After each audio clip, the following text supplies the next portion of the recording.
You know, as a police officer, I'm compelled to make this video. I've been in law enforcement for 10 years, and I'm speaking to my peers, other fellow officers, people in any kind of law enforcement position. I've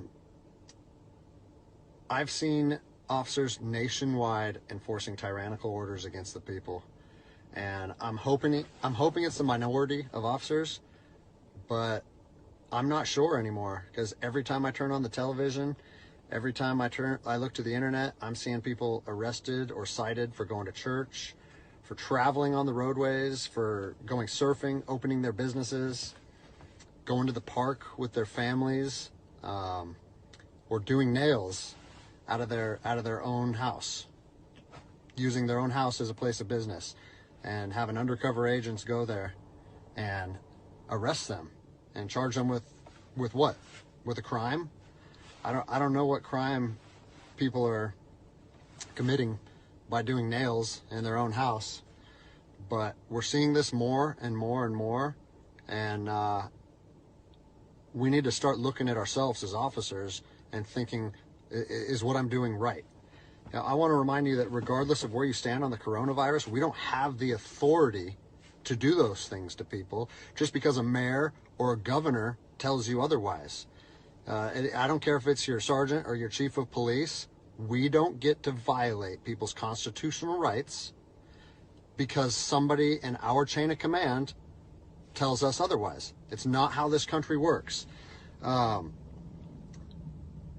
Those are de facto arrests. You know, we're violating people's rights and taking money from them, or even worse, arresting them and depriving them of their freedom when they are exercising their constitutional rights. So let's talk about that. Let's read something right here off of the Declaration of Independence. All men are created equal. Among these, we have the right to life, liberty, and the pursuit of happiness. That to secure these rights, governments are instituted among men, deriving their power from the consent of the governed, meaning our power and any government official's power is derived from the people. Okay? We don't hold power over our citizens. It's contradictory to everything that our country stands for. And this is what I'm seeing. First Amendment rights, telling people they can't go to church, freedom of religion. Okay? Telling people they can't protest, freedom of assembly. Fourth Amendment violations, illegal traffic stops to check for papers. What are you, the Gestapo? Is this 1930s Nazi Germany? You don't get to stop people unless you have reasonable suspicion or probable cause that they have committed a crime. And I know people that have personally been stopped saying, we want to see papers showing that you're essential. David 2, copy a phone call. That is not how our job works, okay? What really has been pissing me off lately is the fact that these officers that are going out here and enforcing these tyrannical orders, what they're doing is they're making my job and my safety, or they're putting my job and my safety at risk. Because what you're doing is you're widening the gap between public trust and law enforcement officers. And what that's going to do is it's going to, I mean, look at what's happened to law enforcement in the last 10 years. Less and less public trust, and more often than not, that is a result of isolated incidents that get blown out of proportion. They're not isolated anymore. They're happening every single day. And the thing that I want you guys to realize is that our power that we hold as law enforcement officers, it's nothing more than a facade.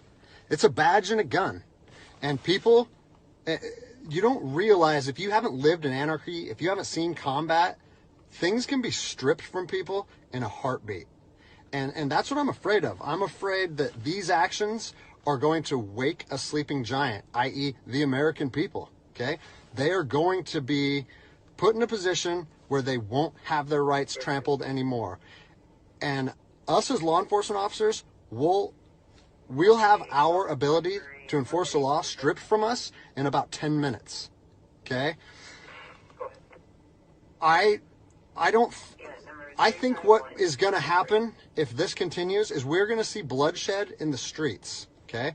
I don't want to see bloodshed in the streets on either side of this coin. I don't want to see fellow officers get injured or killed, and I certainly don't want to see citizens get injured or killed. And I promise you, most of you out there doing these tyrannical acts against our citizens, you're not ready for combat. You're not mentally or physically ready for combat in the first place. I promise you, you don't want to go through that, and I hope I never have to go through that again. You don't get to just say, well, I'm doing this because I was told to do so, or I'm following orders, or I need to keep this job. Guess what? I need to keep this job more than anybody. I have 3 young children. I have 2 houses. Like, I have the same sob story that the rest of you guys have. But my personal choices and my living arrangements, no matter what they are, don't allow me to trample on people's rights. And I don't understand why that concept is so hard for people to understand. Listen, you need to stand up for what's right. You need to, if you're part of a department or an agency that is asking people or asking their officers or their deputies to impose on people's rights and infringe on their freedoms, you need to step up and say, no, that's not me. That's not what I signed up for, and that's going against my oath. And if that costs you your job, so be it. At least you'll be able to look at yourself in the mirror at night. I've already expressed this to my department. And luckily for me, I come from a department that I feel like my chain of command shares my view, but I don't care what department you're part of or what your chain of command thinks. You don't get to trample on people's liberty. And so, as a special operations veteran, I've fought on the streets of Iraq under the U.S. government's guise of freedom. And I'm telling you what, the American people are going to you are going to wake a sleeping giant, and they are going to fight 10 times harder for their freedom on their soil than anything you've ever seen before. And if that's something you're willing to face, then keep trampling on people's rights. But I promise you, the American spirit of defiance is going to rise again, and it's going to be a big problem for our country. So I'll leave you with this, something that I learned as an E-nothing in the Army. No matter what situation you're put in, if you look inside yourself and ask yourself one question, am I doing the right thing? You ask yourself that, you know the answer. And no amount of money or no order or law or anything should be able to make you go against doing the right thing.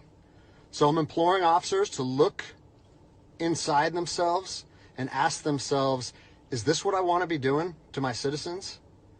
And I think the answer is clear. And if we all stand up together, guess what? It'll be a non-issue, no factor, because people and law enforcement will be united like we should be.